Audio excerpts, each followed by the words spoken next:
When we think about history, we usually think of ancient texts and dusty scrolls.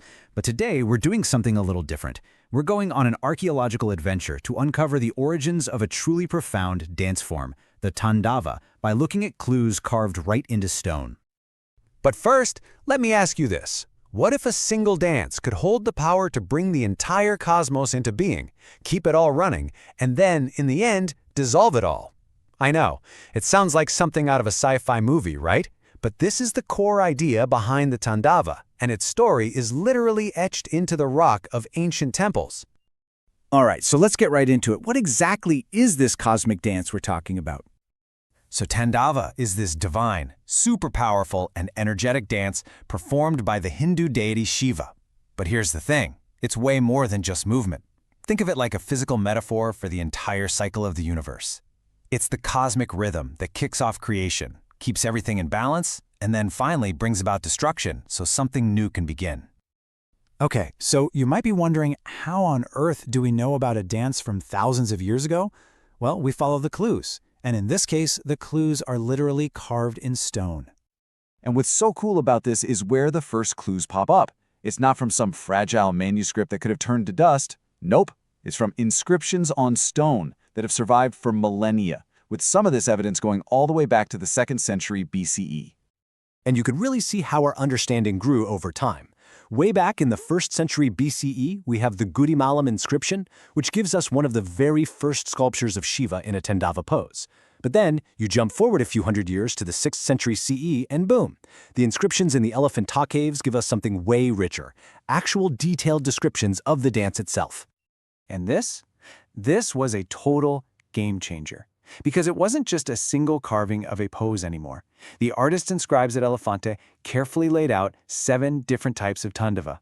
That shows a really deep and sophisticated understanding of this dance was already in place. And just look at the range here. It wasn't just one thing. It could be the gentle Ananda Tandava, which is the dance of pure bliss, or it could be the fierce and powerful Samhara Tandava, the dance of destruction. Each one has its own unique meaning and purpose. This variety proves that by the 6th century, Tandava was an incredibly complex and well-understood tradition. Now, this dance wasn't just some philosophical idea locked away in a cave. No, it became a massive part of life, a key ritual for entire kingdoms, with powerful kings and patrons making sure it was documented and performed. You can actually track how it spread and became more important just by looking at who was paying for it. The Pallavans in the 7th century recorded it as a major part of their temple festivals. By the 10th century, inscriptions at Khajuraho show its movements were already influencing other classical dances. And then by the 11th century, the great Chola dynasty was setting up special funds, endowments, just for Tandava performances. And thanks to inscriptions at the Badami caves, we get an even better idea of why it mattered so much. Sure, it was a part of temple worship and festivals, but it was seen as something much, much bigger. It was a path to spiritual awakening. It was a way to help maintain the balance of the entire cosmos. Okay, so this all leads us to the really deep philosophical core of the Tandava, where the dance itself becomes a symbol for how the universe actually works.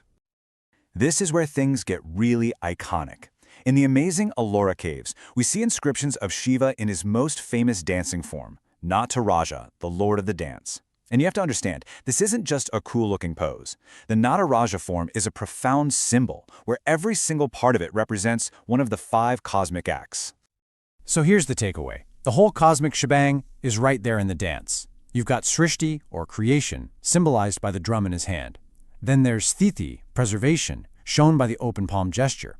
Samhara, destruction, is the fire he holds. And finally, you have Tirobhava, this idea of concealment or illusion, and Anugraha, which is grace or liberation. It's all there, the entire cycle of existence, captured in one single, powerful image. So what happened?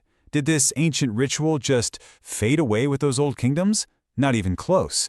This is where we get to the living legacy, and it's pretty incredible. I mean, just look at this transformation.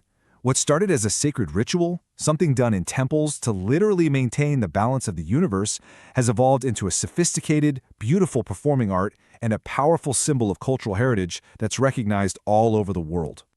And that ancient DNA, the stuff we've been tracing through stone carvings, it had a huge, huge impact. It's the foundation for some of India's most celebrated classical dance forms today, like the intricate Bharatanatyam and the graceful Odissi. Yeah, the very same ideas and movements recorded all those centuries ago are alive and well on stage today. And this isn't just the history thing. Its importance is global. Today, this entire tradition of dance, with Tandava at its heart, is recognized by UNESCO as a vital piece of the world's intangible cultural heritage. That means it's protected and celebrated for generations to come. So, it really makes you wonder, right?